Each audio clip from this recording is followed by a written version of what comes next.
نوید صاحب کیا کہیں گے، کامیاب آپریشن، سفارتی سطح کے ساتھ ساتھ سرحدی کامیابی پاکستان کو ملی؟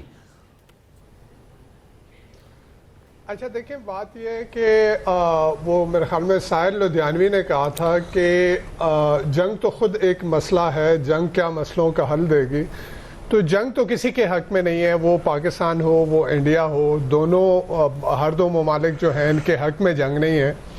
لیکن جب جنگ مسلط کی جاتی ہے، انڈیا کو بار بار کہا گیا تھا، ساری دنیا کی طرف سے کہا گیا تھا، یو ایس نے کہا، یو کے نے کہا، ای یو نے کہا، حتیٰ کہ اس کو رشیا نے، اس کا جو کلوزسٹ ایلائی ہے، اس نے اس کو کہا کہ جی بات چیت سے مسئلہ جو ہے وہ حل کریں.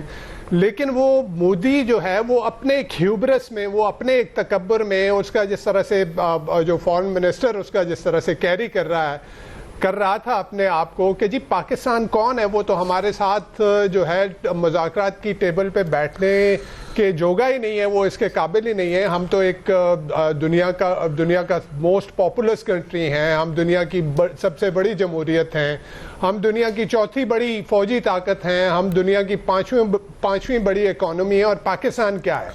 اور مودی نے جیسے جا کے امریکہ میں نا پاکستان کے خلاف جس طرح کی ہرزہ سرائی کی تھی، تو اس سے وہ لگ رہا تھا کہ ان کا اندر کا ہیوبرس. دیکھیں، جنگ مسئلوں کا حل نہیں ہوتی، یہ ریئلائزیشن میرے خیال میں مودی کو بھی ہو جانی چاہیے، اور یہ بی جے پی کو اور یہ انڈینز کو بھی ہو جانی چاہیے کہ جنگ جو ہے، آپ جنگ لڑیں گے تو آپ جو ہے وہ پیچھے کی طرف ہی جائیں گے.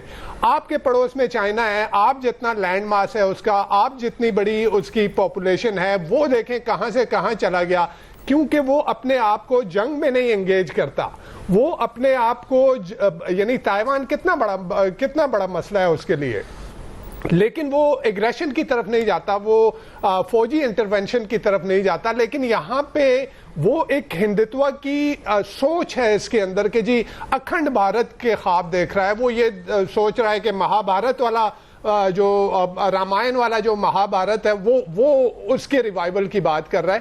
تو یہ سوچ نکل جانی چاہیے. اگر یہ سوچ نکلے گی، پاکستان نے ہمیشہ کہا ہے ہم جو ہے وہ امن چاہتے ہیں، ہم تجارت چاہتے ہیں، ہم برادرانہ تعلقات چاہتے ہیں، لیکن تالی جو ہے وہ ایک ہاتھ سے نہیں بجتی. یہ جب سے مودی آئے ہیں، بی جے پی کی گورنمنٹ آئی ہے انڈیا میں، جب سے دیکھیں کہ وہ جس طرح کی اشتعال انگیزی، پاکستان کے خلاف ہرزہ سرائی، پاکستان کو نیچے دکھانا، وہ کھیلوں کا میدان ہو، وہ تجارت کا میدان ہو، وہ جو ہے وہ آپ کا سفارتی میدان ہو، ہر جگہ اس نے یہ کوشش کی.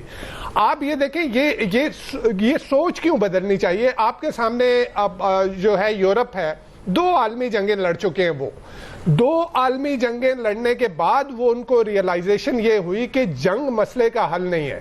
تو آج آپ دیکھیں وہ 27 ممالک ہیں، انہوں نے اپنے بارڈر ارریلیونٹ کر دی، انہوں نے جوائنٹ کرنسی نکال دی، انہوں نے جو ہے وہ ایک ہو گئے. تو یہاں پہ اگر مودی اس بات کو ریئلائز کرتے ہیں، پاکستان کے اوپر تو مسلط کیا گیا نا، آپ کو بار بار چیلنج کیا گیا کہ پاکستان کے اوپر آپ ڈرون اڑاتے ہیں، آپ پاکستان کی سوورینٹی کو وائلیٹ کرتے ہیں، اور ایک دفعہ نہیں، آپ پھر مسلسل وائلیٹ کیے چلے جا رہے ہیں. تو آپ نے پرووک کیا. آپ شاید اس گمنڈ میں تھے کہ جی پاکستان ریٹیلیٹ نہیں کرے گا. تو پاکستان نے جو ریٹیلیٹ کیا میرے خیال میں بہت اچھے طریقے سے.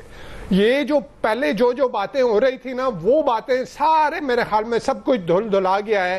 آپ کو اخلاقی فتح ہوئی ہے، آپ کو سفارتی فتح ہوئی ہے، آپ کو کنونشنل ڈومین میں جو ہے آپ کو فتح ہوئی ہے. تو میرے خیال میں یہ انڈیا کے لیے ایک ڈیٹرنس جو ہے وہ ہو گیا ہے. اور اس کے ساتھ ساتھ جو ایک سب سے امپورٹنٹ چیز ہوئی ہے، جو ایک بلیسنگ ان ڈسگائز ہوا ہے، کہ کشمیر کو تو 2019 میں اس کو یونین کا حصہ بنا کے اس کا اسپیشل سٹیٹس ختم کر کے مودی جی یہ سمجھ چکے تھے کہ جی بس اب تو کشمیر کا مسئلہ حل ہو گیا ہے. اور جے شنکر تو یہاں تک کہہ رہے تھے کہ جی اب وہ آزاد کشمیر کی باتیں کر رہے تھے.